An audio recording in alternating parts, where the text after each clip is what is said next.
So, can you do me a favor and state your full name? Okay, Frederick Allen Meyer. When were you born? I was born July 7th, 1948, In Plymouth? in Beatrice. Beatrice. Yep. Where did you go to school? I went to Plymouth High School. Actually, I was part of the last class to graduate from Plymouth High School in 1966, and it became part of Tri-County schools. About 3 or 4 small towns went together. That was a big time back then about consolidation. So actually I was just down there yesterday morning to I'm the sergeant at arms for our post down there, post 243 of Plymouth, and we did the color guard for the program. So pretty good. So, can you tell me about when you joined the military? Okay. I actually, in the first lottery draft, I was number 50. They draw your birthday out, and it was the 50th number that they drew out. And I decided, the story here, there was 3 of us that had low draft numbers, low lottery numbers. So we all met at a bar, and we decided that I thought we all would sign up. Apparently I was the soberest one, or maybe, I don't know. Anyway, and I had to go to Gage County or Beatrice. Jefferson County didn't have a Army recruiter, and I signed up because I thought maybe my skills were more towards administration rather than being in infantry. So I'm the only one that signed up. The other ones were drafted. One went to Germany, one ended up stateside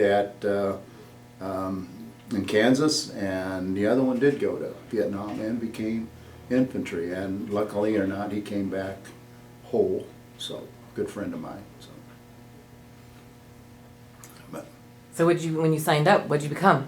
I actually was, it's a 71L20, and that's a big title for a clerk.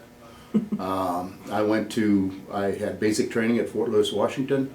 I had advanced training, AIT, at Fort Ord, California. I had advanced AIT at Fort Benjamin Harrison, Indiana. And then my permanent duty station was Fort Huachuca, Arizona, all within 1 year. And then I went to Vietnam. And I signed up for 3 years, and the one good thing about Mr. Nixon, President Nixon, was he decided to bring the troops back, and I had to stay over twice to get the prerequisite was to be a 3-year or 4-year RA, have over 11 months in Vietnam for a full tour, and to come back with less than a year. And I had to stay over twice. When I come back, I got out 362 days early. So I served 2 years and 3 days. So tell me about when you went into Vietnam. I was a farm boy, country boy, and I was pretty naive. I didn't know what to expect. When we flew from Oakland to Anchorage to Yokota Air Force Base in Japan into Tan Son Nhut, and we came in a thunderstorm, a blackout, except for the airport runway lights. And I remember I was way in the back, and the stewardess says, "Stay low, they ever experienced incoming." So she opened the door, and it was like, well, when you go from Anchorage to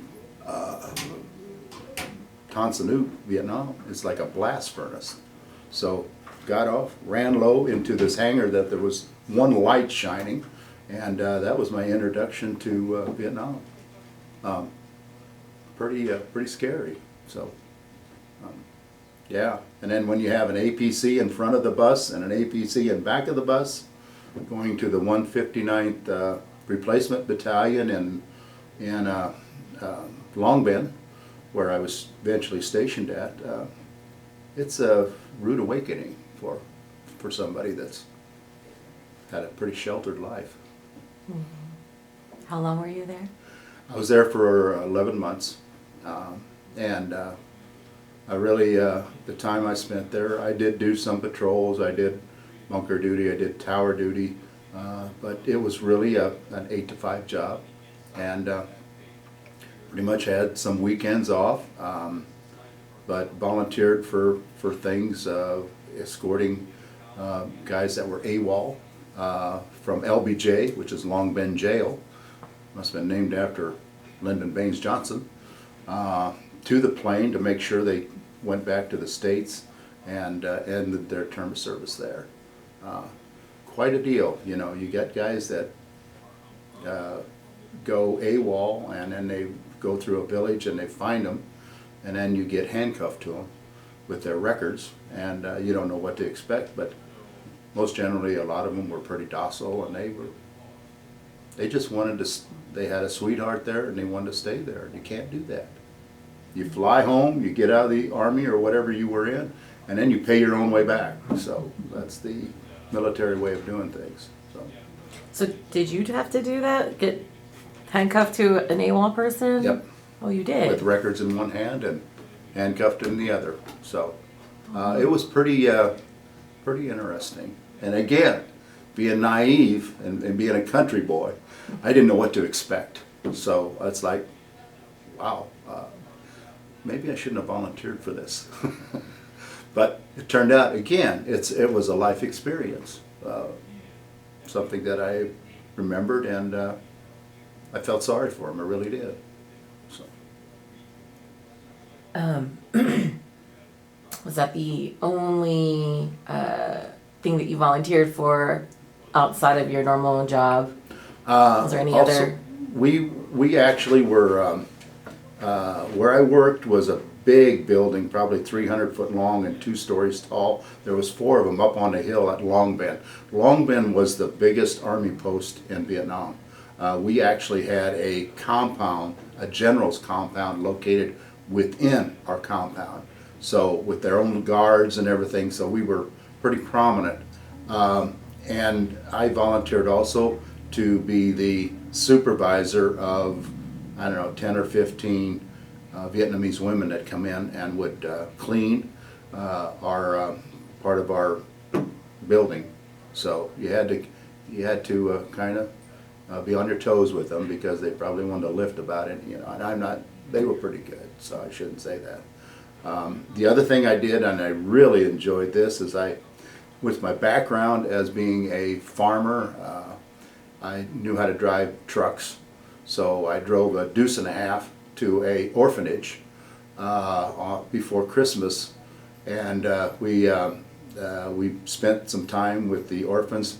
These were kids that were part American and part Vietnamese, and I don't know really what happened after the war. I hopefully things, I don't know. I think about them every once in a while, but that was really cool to be able to converse with them and have a dinner with them, and and play with them. You know, it was really a cool thing. And it brought me back a little bit to back home. You know, even though they were a little bit different. You know, and again, being a naive kid from Plymouth, all of a sudden I'm thrown in with Vietnamese. I'm thrown in with Black Americans, Hispanic Americans, a melting pot, and here we go, you know. I'm doing this right now volunteering at the VA hospital, and I'm thrown in, you know, I'm getting to know more of society in itself, and it's pretty cool. Yeah. Any specific story that you would say is, you know, just something you'll never forget, other than the experiences that you've just shared with me? Those were great. Okay, yeah. Actually, one of them is when I came back, landed at Oakland. We were told that if you have any civilian clothes to wear that. And I can understand why. The only problem is when you come off and you get your luggage, which is a green duffel bag, OD, and you have pretty much well, your close cropped hair, you're a target. And excuse me, I was spit on and, you know, accused of being a baby killer, and mostly it was from my peers, you know, people my own age. And again, being naive, I went, wow, you know, I mean, just understanding this, you know, when I came back to Omaha, yeah, you know, Midwest wasn't that way. It could have probably was in Chicago, but not in Omaha. So that was a real, excuse me, hard thing to fathom. You know,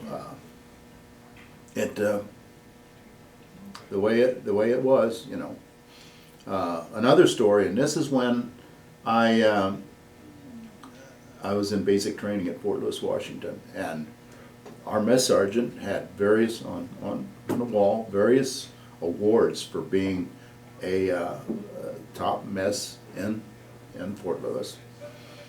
And we had an individual.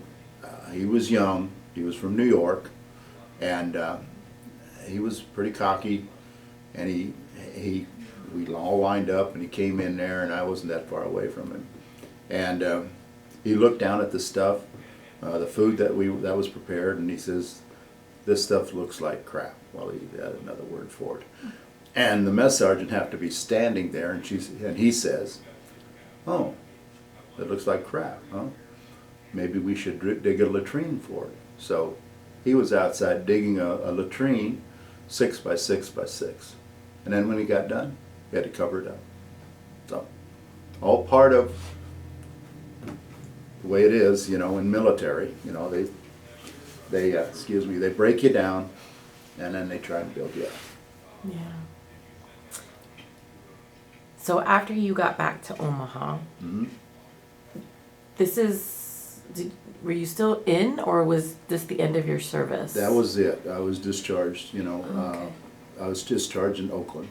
So, yeah, that was the end of my term of service. You know, I had to spend up to, I think it's 6 years, being attached to a ready reserve, which was out of St. Louis. But I did nothing else for the military after that.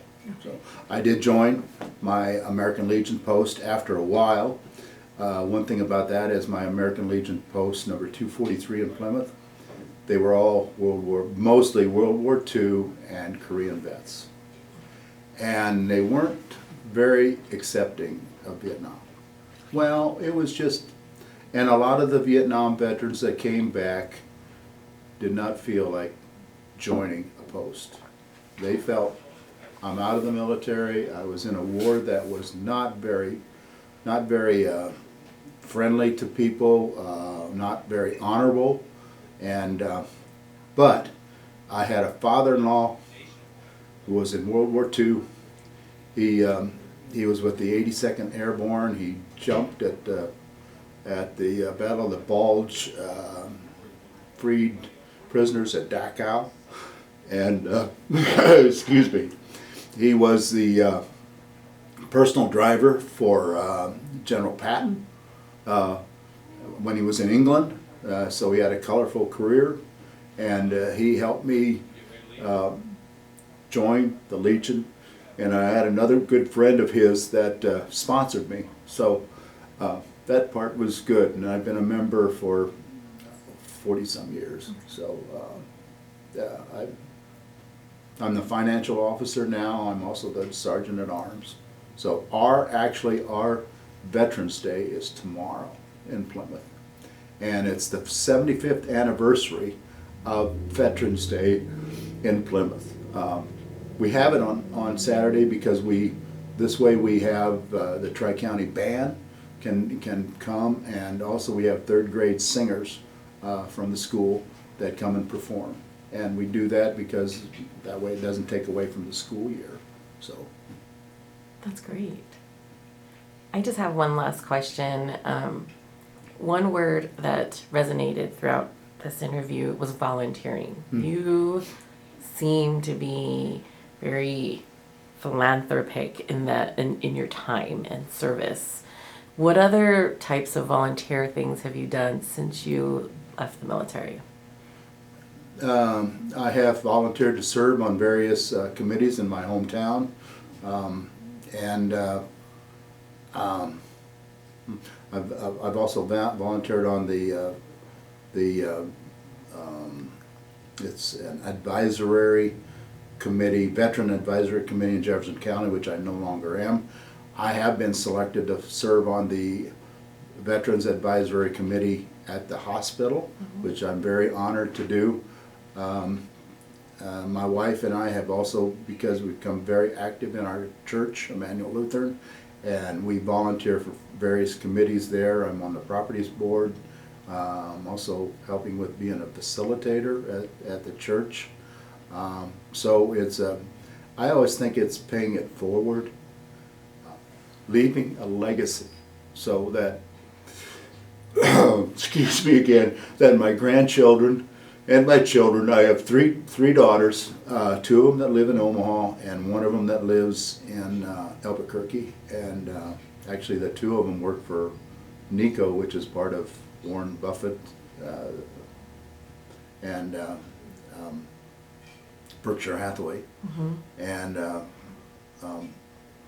I just want to leave them something so that they can remember. You know, I have been, this bracelet here, I was on a veterans flight in May of 2017. Really enjoyed that with 625 other veterans, flew out of Omaha. But it's mostly trying to better my world and better other people's worlds, leaving a legacy, you know. Thank you very much. You're welcome.